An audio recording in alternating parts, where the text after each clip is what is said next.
ಬಹುಶಃ ಯಾರು ಇಂಥ ಧೈರ್ಯ ಮಾಡಿರಲಿಲ್ಲ. ಸಿದ್ದರಾಮಯ್ಯನವರು ನಾವು ಎಲ್ಲ ಕೂತ್ಕೊಂಡು ಎಲ್ಲ ಶಾಸಕರನ್ನ ಕರೆದು ಕೂತ್ಕೊಂಡು ಚರ್ಚೆ ಮಾಡಿ ಹಿಂದೆ ಬೊಮ್ಮಾಯಿಯವ್ರ ಕಾಲದಲ್ಲಿ ಏನಾಗಿತ್ತು ಅದನ್ನು ಮಾರ್ಪಾಟು ಮಾಡಿ ಇದನ್ನು ಈ ರೂಪಕ್ಕೆ ತೆಗೆದುಕೊಂಡು ಬಂದಿದ್ದೇವೆ. ಇದಲ್ಲದೆ ನಾನು ಸುಮಾರು 3 ಸತಿ ನಿಮ್ಮ ಸೋಮಣ್ಣವರು ಇದ್ದರು, ಹೋಗಿ ಸೆಂಟ್ರಲ್ ಮಿನಿಸ್ಟರ್ ಭೇಟಿ ಮಾಡಿ 3 ಸತಿ ಡೇಟ್ ಫಿಕ್ಸ್ ಆಗಿತ್ತು.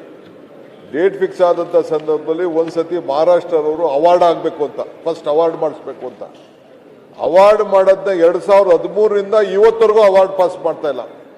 ಅವಾರ್ಡ್ ಆಗಬೇಕು ಅಂತೇಳಿ ನಾವು ಪ್ರಯತ್ನ ಮಾಡಿ ಕೊನೆಗೆ ಒಂದು ಸತಿ ಮಹಾರಾಷ್ಟ್ರದವರು ಅಡ್ಡ ಹಾಕಿದ್ರು. 2ನೇ ಸತಿ ನಾನಿಲ್ಲಿ ದಾಖಲೆ ಹೇಳ್ತಾ ಇದ್ದೀನಿ, 2ನೇ ಸತಿ ಆಂಧ್ರ ಪ್ರದೇಶ ಅವರು ಇದನ್ನು ನಿಲ್ಲಿಸಿದ್ರು. ಮತ್ತೆ ಮಿನಿಸ್ಟ್ರು ನನಗೆ ಬರೆದಿದ್ದಾರೆ, ಕೆಲವರು ಕಾರಣಾಂತರದಿಂದ ನಾನು ಮುಂದೂಡಿದ್ದೀನಿ ಅಂತೇಳಿ ತಿಳಿಸಿದ್ದಾರೆ. ನಾವು ಇದಕ್ಕೆ ಬದ್ಧವಾಗಿದ್ದೇವೆ. ಎಲ್ಲರೂ ದುಡ್ಡು ತರ್ತೀವೋ ಏನು ಮಾಡ್ತೀವೋ ಅದಕ್ಕೆಲ್ಲ ಈಗಾಗಲೇ ನಾವು ಪ್ಲಾನ್ ಆಫ್ ಆ್ಯಕ್ಷನ್ ಹಾಕ್ಕೊಂಡಿದ್ದೀವಿ. ವರ್ಷಕ್ಕೆ 15,000, 17,000, 20,000 ಕೊಡಬೇಕು, ಈ 70,000 ಕೋಟಿ ರೂಪಾಯಿಲಿ ಅಂತೇಳಿ ಒಂದು 3-4 ವರ್ಷದಲ್ಲಿ ಲ್ಯಾಂಡ್ ಅಕ್ವಿಸಿಷನ್ ಮಾಡಬೇಕು ಅಂತ ಹೊರಟುಬಿಟ್ಟಿದ್ದೀವಿ. ಮುಂದಕ್ಕೆ ಈಗಾಗಲೇ ಕೆಲವು ಕೆಲಸಗಳು ಕೂಡ ಕೆಲವು ಕಡೆ ಪ್ರಾರಂಭ ಆಗ್ತಾ ಇದೆ. ತಮಗೆ ನಾನು ಹೇಳೋದು, ತಮ್ಮ ಏನು ಒತ್ತಡ ಏನಿದೆ, ತಾವೆಲ್ಲ ನಾವು ಭಾಳ ಡೆಲ್ಲಿಯಿಂದ ಒತ್ತಡ ನಮ್ದಿಗೆಲ್ಲ ಇದ್ದಾರೆ ಸ್ಟೇಟ್ ಅಂತ ಹೇಳಿದಿರಲ್ಲ, ಹೇಳ್ಬಿಟ್ಟು ಈ ಅವಾರ್ಡ್ನ ಪಾಸ್ ಮಾಡಿಸಿ ಕೂಡಲೇ ಇದನ್ನ ಸಾಲನೋ ಸೋಲನೋ ತಂದು ಏನೋ ಮಾಡಿ ಯಾವ್ದಾದ್ರು ಸ್ಕೀಮ್ ಕ್ರಿಯೇಟ್ ಮಾಡಿ ಈ ಪ್ರಾಜೆಕ್ಟ್ನ ಆದಷ್ಟು ಜಲ್ದಿ ಮುಗಿಸೋಕ್ಕೆ ನಾವು ಪ್ರಯತ್ನ ಮಾಡೋಣ. ಅಧ್ಯಕ್ಷರೇ, ಈಗ ಸಚಿವರು ಹೇಳಿದ್ರು ಕೇಂದ್ರ ಸರ್ಕಾರದ ಬಗ್ಗೆ. ಈಗಾಗಲೇ ಹಿಂದೆ ಬೊಮ್ಮಾಯಿಯವರು ಸಹಿತ ಪ್ರಯತ್ನ ಮಾಡಿ ಜಮೀನಿಗೆ ಅವತ್ತಿನ ಕಾಲಕ್ಕೆ ಅನುಗುಣವಾಗಿ ಏನು ಪರಿಹಾರ ಕೊಡಬೇಕನ್ನೋಂಥದ್ದನ್ನು ಪ್ರಾರಂಭ ಮಾಡಿದ್ರು. ಆದರೆ ಒಬ್ಬ ಹಿರಿಯ ಶಾಸಕರು ಇಲ್ಲ ನಮ್ಮ ಸರ್ಕಾರ ಬಂದರೆ 50 ಲಕ್ಷ ರೂಪಾಯಿ ಎಕರೆನ ಕೊಡಿಸ್ತೀನಿ ಅಂತೇಳಿ ತಡೆ ಒಡ್ಡಿ ಇವತ್ತು ಈ ಸರ್ಕಾರದಲ್ಲಿ ಆದರೂ ಮುಖ್ಯಮಂತ್ರಿ ಸಿದ್ದರಾಮಯ್ಯನವರ ನೇತೃತ್ವದಲ್ಲಿ ಒಂದು ರೈತರು ಸಹ ಒಪ್ಪಿಕೊಂಡ ಮೇಲೆ ಈ ಒಂದು ಪರಿಹಾರವನ್ನು ನೀವು ಕೊಡ್ತೀನಿ ಅಂತ ಘೋಷಣೆ ಮಾಡಿದ್ದೀರಿ. ಆದರೆ ಕೇಂದ್ರ ಸರ್ಕಾರದ ಜೊತೆಗೆ ಏನೇನು ಸಮಸ್ಯೆ ಇದೆ, ಮುಖ್ಯಮಂತ್ರಿಗಳ ನೇತೃತ್ವದಲ್ಲಿ ಪ್ರಧಾನಮಂತ್ರಿಗಳನ್ನು ನೀರಾವರಿ ಸಚಿವನ ಭೇಟಿಯಾಗುವಂಥ ಕೆಲಸ ನೀವು ಮಾಡಬೇಕು. ಅದರ ಜೊತೆಗೆ ನಾವು ಸಹ ಉತ್ತರ ಕರ್ನಾಟಕದ ಎಲ್ಲ ಶಾಸಕರು ಪಕ್ಷಾತೀತವಾಗಿ ನಾವು ದಿಲ್ಲಿಗೆ ಬರಲಾಗ್ತಾ ಇದ್ದೀವಿ. ಈ ಒಂದು ಯೋಜನೆ ಸಲುವಾಗಿ ಕೇಂದ್ರ ಸರ್ಕಾರ ಮೇಲೆ ನಾವು ವಿನಂತಿ ಮಾಡಿಕೊಂಡು ಒತ್ತಡ ಹಾಕ್ಲಾಗ್ತಾ ಇದ್ದೀವಿ. ಪಕ್ಷಾತೀತವಾದಂಥ ಒಂದು ಆಯೋಗ ಏನು ನಿಯೋಗವನ್ನು ಕರ್ಕೊಂಡು ಹೋಗುವಂಥ ಕೆಲಸ ತಾವು ಮಾಡಬೇಕು. ಅಷ್ಟೇ ಅಧ್ಯಕ್ಷರೇ, ಇವತ್ತ ಇನ್ನು ಹಳೆಯ ಬಾಕಿಯನ್ನು ಕೊಟ್ಟಿಲ್ಲ ಭೂ ಪರಿಹಾರ. ಇವತ್ತು ಎಲ್ಲ ಕೋರ್ಟ್ನಲ್ಲಿ ಅವಾರ್ಡ್ ಆಗಿದೆ. ಮೇಲಿಂದ ಮೇಲೆ DC ಗಳ ಕಚೇರಿಯ car, jeep, table, type writer ಎಲ್ಲ ಜಪ್ತಿ ಆಗ್ತವೆ. ಹಳಿ ಬಾಕಿನೇ ಇವತ್ತು ಸುಮಾರು 5,000 ಪ್ರಕರಣಗಳು ಇವತ್ತು ವಿಜಯಪುರ ಜಿಲ್ಲೆ ನ್ಯಾಯಾಲಯದಲ್ಲಿರ್ಬೋದು, ಹೈಕೋರ್ಟ್ದಲ್ಲಿರ್ಬೋದು ಹಣ ಕೊಡಬೇಕಂತ ಆದೇಶ ಆದರೂ ಸಹಿತ ಅದರ ಮೇಲೆ ಸರ್ಕಾರಿ ವಕೀಲರು it is not fit for appeal ಅಂತ ಬರೆದ ಮೇಲೂ ಸಹಿತ 3 ವರ್ಷದ ನಂತರ ಮತ್ತೆ ಇವತ್ತು ಮತ್ತೊಂದು ಕಮಿಟಿ ಮಾಡ್ತೀವಿ, ಪುನರ್ ವಿಮರ್ಶೆ ಮಾಡ್ತೀವಿ ಅಂತೇಳಿ 1974ರಿಂದ ಜಮೀನು ಕಳ್ಕೊಂಡಂತ ಅನೇಕ ರೈತರ ಪರಿಹಾರ ಸಿಕ್ಕಿಲ್ಲ ಅಧ್ಯಕ್ಷರೇ. ಈಗ ಈ ಮುಂದಿನ ಪರಿಹಾರ ಬಗ್ಗೆನೂ ಸಂಶಯ ಇದೆ. ಅದಕ್ಕೆ ಸರ್ಕಾರದ ದೃಢ ಸಂಕಲ್ಪ ಏನು, 8 ದಿವಸದೊಳಗಾಗಿ ಸಂಪೂರ್ಣವಾಗಿ ಭೂ ಸ್ವಾಧೀನ ಮಾಡಿಕೊಂಡಂತ ರೈತರಿಗೆ ಪೂರ್ಣ ಪ್ರಮಾಣದ ಪರಿಹಾರ ಎಂದು ಕೊಡ್ತೀರಿ. ಈ ಯೋಜನೆಯನ್ನ ಇಂಥ ಇಸ್ವಿಗೆ, ಯಾಕಂದ್ರೆ 2.5 ವರ್ಷ ಆಯ್ತು, ಇನ್ನು 2.5 ವರ್ಷದಲ್ಲಿ ಈ ನಿಮ್ಮ ಸರ್ಕಾರಿ ಉದ್ರಾಗ ಮುಗಿಸ್ತಿರೋ ಅಥವಾ ಮುಂದಿನ ಸರ್ಕಾರ ಮೇಲೆ ಹಾಕಿ ಕೇಂದ್ರ ಸರ್ಕಾರ ಮೇಲೆ ಆಪಾದನೆ ಮಾಡಿ ಬಚಾವಾಗುವಂಥ ಕೆಲಸ ನೀವು ಮಾಡ್ತಿರೋ ಅನ್ನೋದು ಸ್ಪಷ್ಟವಾದಂಥ ಉತ್ತರ ನನಗೆ ಬೇಕು.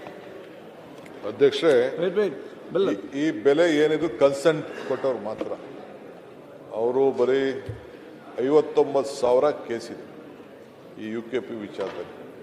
ಇದಕ್ಕೇನಾದ್ರು ಮಾಡಿ ಪರಿಹಾರ ಮಾಡಬೇಕು ಅಂತೇಳಿ ನಮ್ಮ ಹೊಸ ಕಾನೂನಲ್ಲಿ ಒಂದು ಅಥಾರಿಟಿ ಮಾಡಲಿಕ್ಕೆ ಒಂದು ಅವಕಾಶ ಇದೆ. ಅದ್ರ ಬಗ್ಗೆ ಈಗಾಗಲೇ ನಾನು ರೆವಿನ್ಯೂ ಮಿನಿಸ್ಟ್ರು, ನಮ್ಮ ಲಾ ಮಿನಿಸ್ಟರ್ ಹತ್ರ ಎಲ್ಲ ನಾನು ಅವ್ರಿಗೆ ಮಾರ್ಗದರ್ಶನ ಹೇಳಿದ್ದೇನೆ. ಇದ್ರ ಬಗ್ಗೆ ಏನಾದ್ರು ಮಾಡೋ ಪರಿಹಾರ ಮಾಡಿ ಅಂತೇಳಿ ನಾವು ಪ್ರಯಾರಿಟಿಲಿ ನಾವು ಈ ಕೆಲಸನ ನಾವು ಮಾಡಬೇಕು ಇದ್ದೇವೆ. ಅವಾರ್ಡ್ ನೋಡ್ರಿ, ಕೋರ್ಟ್ ಅವಾರ್ಡ್ ಮಾಡಿದ್ಮೇಲೂ ಅವ್ರದೇ ಸರ್ಕಾರಿ ವಕೀಲರು ಏನ್ ಬರ್ದು ಕೊಟ್ಟಾರಂದ್ರೆ ಇದನ್ನ ಈ ಅವಾರ್ಡ್ ಸರಿ ಇದೆ, it is not fit for appeal ಅಂತೇಳಿ ಅವ್ರು ಬರೆದು ಕೊಟ್ಟ ಮೇಲೂ ಸಹ ಇವತ್ತು ಸರ್ಕಾರ ಅವ್ರ ಹಣ, ಹಳೆ ರೈತರ ಹಣನೇ ಕೊಡ್ತಾ ಇಲ್ಲ. ಅವ್ರು ಸಹ ಬೀದಿಗೆ ಬಂದಿದ್ದಾರೆ. ಯಾವ ನಾರಾಯಣಪುರದಿಂದ ಹಿಡಿದು ನಾ ಹೇಳುದೇನಂದ್ರೆ ಅಧ್ಯಕ್ಷರೇ, ಹಳೆಯ ರೈತರದೇನು ಭೂಮಿದು ಹಣ ತಕ್ಷಣ ಬಿಡುಗಡೆ ಮಾಡಿ ಅಧ್ಯಕ್ಷರೇ, ಮಾನ್ಯ ಉಪಮುಖ್ಯಮಂತ್ರಿ ದೊಡ್ಡ ಹೇಳ್ದಂಗೆ ಮಾಫಿಯಾ. 59,000 ಪ್ರಕರಣಗಳೇನಿದಾವೆ 10 ಲಕ್ಷ ಭೂಮಿ ಬೆಲೆ ಇದ್ರೆ 10 ಕೋಟಿ ಅವಾರ್ಡ್ ಮಾಡವ್ರೆ. ಹಂಗಂತ ಅಂದ್ಬಿಟ್ಟು ನಮ್ಮ ಆಫೀಸರ್ಸು ನಮ್ಮ ವಕೀಲರು ಯಾವನ ಅಡ್ಜಸ್ಟ್ಮೆಂಟ್ ಮಾಡ್ಕೊಬಿಟ್ಟು ಅಂತ ಅಂದ್ಬಿಟ್ಟು ನಾನ್ ಕೊಡಕ್ಕಂತೂ ತಯಾರಿಲ್ಲ. ಇದು ಸಾಧ್ಯ ಇಲ್ಲ, ಯಾವ ಸರ್ಕಾರ ಕೊಡಕ್ಕೂ ಸಾಧ್ಯ ಇಲ್ಲ. ಅಧ್ಯಕ್ಷ, ಇದು ಈ We are going for appeal. We will not yield to it. ಈ ರೀತಿ ಯಾವ ಉತ್ತರ ನಾವು ಕಾನೂನಲ್ಲಿ ನಿರೀಕ್ಷೆ ಏನ್ ಮಾಡೋದಿಲ್ಲ. ಮಾಡ್ಬೇಕು, ನಮ್ಮ ರಾಜ್ಯದ ಇವರು ಹಿತನ ಯಾವ ರೀತಿ ಕೋರ್ಟ್ ಕಾಪಾಡಬೇಕು ಕೊಟ್ಟಂತದಕ್ಕೆ ಆ ಕೆಲಸ ಇವತ್ತು ನಾವು ಮಾಡ್ತೀವಿ. ಕಂಟೆಂಪ್ಟ್ ನಾನು ಈ ಅಪೀಲ್ ಈ ಆರ್ಡರ್ಗೆಲ್ಲ ನಾನು ಕೋರ್ಟ್ ಹೇಳಿದಕ್ಕೆ ಇವರು ಒಂದ್ ರೀತಿ ಕಂಟೆಂಪ್ಟ್ ಆಗೋ ರೀತಿಯಲ್ಲಿ ಮಾತಾಡ್ತಾ ಇದ್ದಾರೆ. ಇದಕ್ಕೆ ಯಾವ ನ್ಯಾಯಾಲಯದ ಆದೇಶವನ್ನು ಸಹ ಇವತ್ತು ಪರಿಗಣಿಸದೆ ಇಂಥ ಸದನ ಸಮಿತಿ ಸದನದಲ್ಲಿ ಈ ರೀತಿ ಉತ್ತರ ಕೊಟ್ಟು ರೈತರಿಗೆ ಸಿಗಬೇಕಾದಂತ ನ್ಯಾಯ ಕೊಡ್ತಾ ಇಲ್ಲ ಅಧ್ಯಕ್ಷರೇ. ಅದಕ್ಕೆ ಹೊಸದಾಗಿ ನೀವೇನು ಮಾನ್ಯ ಮುಖ್ಯಮಂತ್ರಿಗಳು ಘೋಷಣೆ ಮಾಡಿದ್ರಲ್ಲ, ಅದನ್ನು 8 ದಿವಸನಾಗಿ ಎಲ್ಲ ರೈತರಿಗೆ ಪರಿಹಾರ ಕೊಡ್ತೀರ ಅನ್ನೋಂಥದ್ದನ್ನ ಮಾನ್ಯ ಸಚಿವರು ಹೇಳ್ಬೇಕಂತ ನಾವು ವಿನಂತಿ ಮಾಡ್ತೀವಿ. ಮಾನ್ಯ ಅಧ್ಯಕ್ಷರೇ, ಮಾನ್ಯ ಮಂತ್ರಿಗಳು ಮಾತಾಡ್ತಾ ಹೇಳಿದ್ರು ಕೇಂದ್ರ ಸರ್ಕಾರ ನೋಟಿಫೈ ಮಾಡಿಲ್ಲ ಅಂತ ಹೇಳಿ. ಈ ರೀತಿ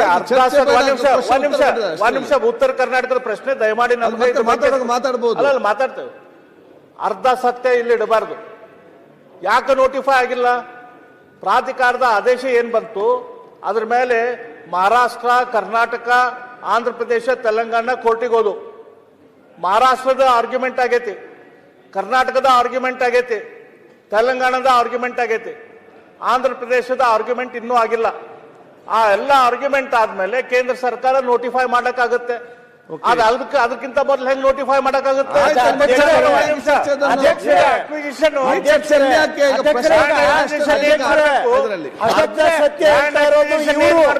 ಅರ್ಧ ಸತ್ಯ ಹೇಳ್ತಾರೆ. ಆದ್ರೆ ಕೋರ್ಟ್ ಎಲ್ಲೂ ಕೂಡ ಅಧಿಸೂಚನೆ ಹೊರಡಿಸಬೇಡಿ ಅಂತ ಎಲ್ಲೂ ಹೇಳಿಲ್ಲ. ಸ್ಟಾಟಸ್ ಕೋ ಕೊಟ್ಟಿಲ್ಲ, ಸ್ಟೇ ಕೊಟ್ಟಿಲ್ಲ. ಅಧಿಸೂಚನೆ ಹೊರಡಿಸ್ಲಿಕ್ಕೆ, ಗೆಜೆಟ್ ಮಾಡ್ಲಿಕ್ಕೆ, ನೋಟಿಫೈ ಮಾಡ್ಲಿಕ್ಕೆ ಯಾವುದು ನಿಬಂಧನೆ ಇಲ್ಲ. ಆರ್ಗ್ಯುಮೆಂಟ್ ಮಾಡಿಗೆ argument. However the award can be is fit to be notified.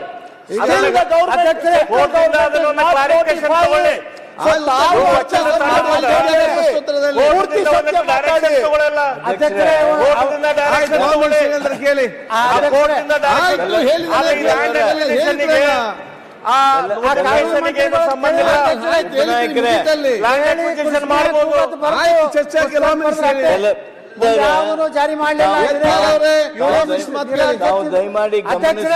ನನ್ನ ಮಾತು ನೋಡಿ ಅಂದ್ರೆ ಇವತ್ತೇನು ಮಾನ್ಯ ಉಪಮುಖ್ಯಮಂತ್ರಿಗಳು ಹೈಕೋರ್ಟು ಕೋರ್ಟುಗಳು ಕೊಟ್ಟಂತದನ್ನ ಒಪ್ಪುವುದಿಲ್ಲ, 10 ಲಕ್ಷಕ್ಕೆ 10 ಕೋಟಿ ರೂಪಾಯಿ ಮಾಡ್ಯಾರ ಅಂತೇಳಿ ಇವತ್ತು ನ್ಯಾಯಾಂಗದ ಬಗ್ಗೆ, ನಮ್ಮ ರೈತರ ಬಗ್ಗೆ ಅಪಮಾನಕಾರಿಯಾಗಿ ಮಾತಾಡಿದ್ದಕ್ಕೆ ನಾನು ಇದನ್ನು ಖಂಡಿಸುತ್ತಾ ಸಭಾತ್ಯಾಗ ಮಾಡ್ತೇನೆ. ಸನ್ಮಾನ್ಯ ಅಶೋಕ್ ಕುಮಾರ್ ರೈ, ಮಾನ್ಯ ಉಪನಾಯಕರು ಬೆಲ್ಲದವರು ಆ ನೋಟಿಫಿಕೇಶನ್ ಆಗದೆ ಇರೋದಕ್ಕೆ ನೀವೇನೇನೋ ಸಬೂಬು ಕೊಟ್ರಿ. ಕೋರ್ಟ್ನಲ್ಲಿದೆ, ಆರ್ಗ್ಯುಮೆಂಟ್ ಆಗ್ಯಾವು, ಆ ಆರ್ಗ್ಯುಮೆಂಟ್ ಮುಗಿದ ಮೇಲೆ ಆಮೇಲೆ ನಾವು ಮಾಡ್ತಾರ, ಅಥವಾ ನೀವು ಕೋರ್ಟ್ನಿಂದ ಕ್ಲಾರಿಫಿಕೇಶನ್. ನಾನು ತಮ್ಮನ್ನು ಕೇಳ್ತೀನಿ, ಉತ್ತರ ಕರ್ನಾಟಕದ ಬಗ್ಗೆ ಕಾಳಜಿಯಿಂದ ಮಾತಾಡ್ತಾ ಇದ್ದೀರಲ್ಲ, ಈ ಕಾವೇರಿ ಇಶ್ಯೂದಲ್ಲಿ ಅದು ಕೋರ್ಟ್ನಲ್ಲಿದ್ದಾಗ ಆರ್ಗ್ಯುಮೆಂಟ್ ನಡೆದಾಗ ಅದು ಹೆಂಗೆ ನೋಟಿಫಿಕೇಶನ್ ಆಯಿತು? ಮಾದಾಯಿ ವಿಚಾರದಲ್ಲಿ ಅದು ಹೆಂಗೆ ನೋಟಿಫಿಕೇಶನ್ ಆಯಿತು? ಇದಕ್ಕೆ ಯಾಕೆ ಬರುತ್ತೆ? ದಯಮಾಡಿ ಸತ್ಯವನ್ನು ಸಂಪೂರ್ಣ ಬಿಚ್ಚಿಡಿ. ಹಾಗೂ ನಮ್ಮ ಉತ್ತರ ಕರ್ನಾಟಕಕ್ಕೆ ಆಗ್ತಕ್ಕಂಥ ಅನ್ಯಾಯ ಬಂದಾಗ ಅದಕ್ಕೆ ರಾಜಕೀಯ ಮಾಡೋದಕ್ಕೆ ನಾವ್ಯಾರು ಬಯಸೋದು ಬೇಡ ಅಂತೇಳಿ ತಮ್ಮಲ್ಲಿ ಹೇಳ್ತೀವಿ. ಸರ್, ಮಾದಾಯಿ ವಿಚಾರದಲ್ಲಿ ಅದ್ರ ಬಗ್ಗೆ ಕರ್ನಾಟಕದ ಚರ್ಚೆ ಬಂದಾಗ ಪೂರ್ತಿಯಾಗಿ ಅಶೋಕ್ ಕುಮಾರ್ ರೈ, ಆದ್ರೆ ಮಹದಾಯಿದಲ್ಲಿ ಎನ್ವೈರನ್ಮೆಂಟಲ್ ಕ್ಲಿಯರೆನ್ಸ್ ಬಂದ ಮೇಲೆ ಇದ ನಮ್ಮ ಮುಖ್ಯಮಂತ್ರಿಗಳು ಹೇಳಿದ್ರು ನೋಟಿಫೈ ಮಾಡೋದಿಲ್ಲ. ಚರ್ಚೆ ಬೇಡ ಅದಕ್ಕೆ ಬಗ್ಗೆ. ಎನ್ವೈರನ್ಮೆಂಟಲ್ ಕ್ಲಿಯರೆನ್ಸ್ ಬಂದ ಮೇಲೆ ನೋಟಿಫಿಕೇಶನ್ ಮಾಡಿದ್ರು. ಚರ್ಚೆ ಬೇಡ. ಬೆಲ್ಲ